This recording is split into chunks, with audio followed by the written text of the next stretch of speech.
I think it's a little weird that I saw this movie on 9/11, but just turned out that way.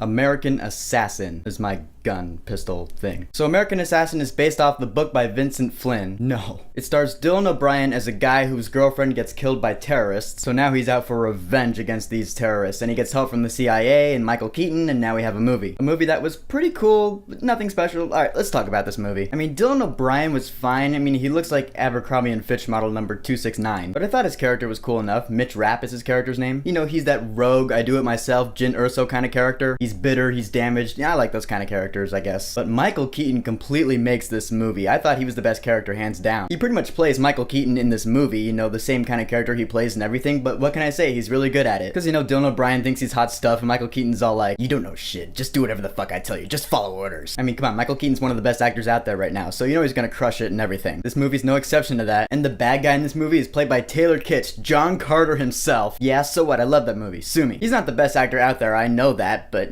his villain is actually pretty cliche. This movie does follow a lot of those cliches that you would expect in a movie like this. You know, the bad guy's got a grudge against Michael Keaton, he's gonna get him. The CIA really likes Dylan O'Brien because he's got the right stuff. You got a hot chick who may or may not have some romantic tension with Dylan O'Brien, which, yeah, she is really hot, you know? What can I say? I guess I'm just a sucker for foreign chicks. But it also avoids some cliches, and I really appreciated that. It's not your standard run-of-the-mill action spy CIA movie. I mean, it almost is, but there are some cliches that it avoided. And yeah, when the action's going down, it's pretty cool. There are some really gruesome hits in there, really brutal, some hits that made me go, ooh, that happened. That is not a good thing that happened to that person. When an action scene can get me to go, ooh, I gotta give it props. That happened a few times here. But yeah, the big problem I have with this film is that it's nothing special. It's not original. And by that, I don't mean that it's just because it's based off a book, but everything this movie's done, every plot point, I have seen before. And I'm not gonna let that bear too much weight on it, but it is my biggest problem with it. The score?